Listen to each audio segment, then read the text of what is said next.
ଜାମୁକୋଳି ଖାଇବା ପରେ ଖାଆନ୍ତୁ ନାହିଁ ଏହିସବୁ ଜିନିଷ। ସତରେ ଜାମୁକୋଳି ସ୍ୱାଦ ନିଆରା। ଯିଏ ଖାଇଛି ସେ ଜାଣିଛି ଏହାର ସ୍ୱାଦ। ଜାମୁକୋଳି କେବଳ ସ୍ୱାଦ ବୃଦ୍ଧି କରେ ନାହିଁ, ବରଂ ସ୍ୱାସ୍ଥ୍ୟ ପାଇଁ ମଧ୍ୟ ଲାଭଦାୟକ। ଏବେ ତ ଜାମୁକୋଳିର ସିଜିନ୍ ଚାଲିଛି। ରାସ୍ତା କଡ଼ରେ ପସରା ମେଲାଇଛନ୍ତି ବେପାରୀ। ଜାମୁକୋଳି ଖାଉଛନ୍ତି ସତ, ମାତ୍ର ଏହା ଖାଇବା ସମୟରେ କିଛି କଥା ପ୍ରତି ଧ୍ୟାନ ଦେବା ଜରୁରୀ।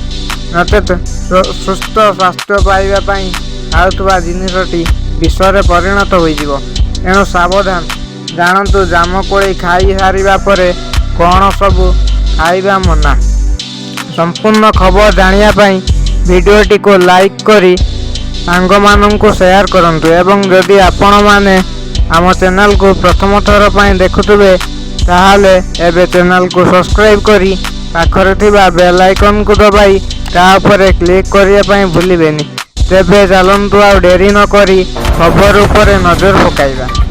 ଜାମୁକୋଳି ଏବଂ କ୍ଷୀରକୁ ଏକାଠି ଖାଇବା ହଜମ ପାଇଁ ବିପଦପୂର୍ଣ୍ଣ ହୋଇପାରେ। ଉଭୟ ମିଶି ଏସିଡ୍ ବେସ୍ ପ୍ରତିକ୍ରିୟା ସୃଷ୍ଟି କରନ୍ତି, ଯାହା ଗ୍ୟାସ୍, ପେଟ ଯନ୍ତ୍ରଣା ଏବଂ ବଦହଜମି ଭଳି ସମସ୍ୟା ସୃଷ୍ଟି କରିପାରେ। କାକୁଡ଼ି ଏବଂ ଜାମୁକୋଳି ଉଭୟ ଥଣ୍ଡା ପ୍ରଭାବ ଅଛି। ଉଭୟକୁ ଏକାଠି ଖାଇବା ଦ୍ୱାରା ଶରୀରରେ ଆବଶ୍ୟକତା ଠାରୁ ଅଧିକ ଥଣ୍ଡା ବଢ଼ିଯାଏ, ଯାହା ଥଣ୍ଡା ଏବଂ ବଦହଜମିର କାରଣ ହୋଇପାରେ।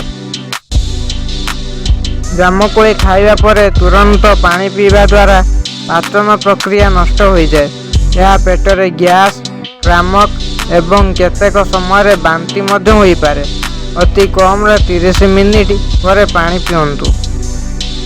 ଜାମୁକୋଳି ଏବଂ ଆଚାର ଉଭୟ ଖଟା ଏବଂ ଏସିଡ୍। ଏମାନଙ୍କୁ ଏକାଠି ଖାଇବା ଦ୍ୱାରା ଏସିଡିଟି, ପେଟ ପୋଡ଼ିବା ଏବଂ ପେଟ ଯନ୍ତ୍ରଣା ହେବାର ସମ୍ଭାବନା ବହୁଗୁଣ ବୃଦ୍ଧି ପାଏ।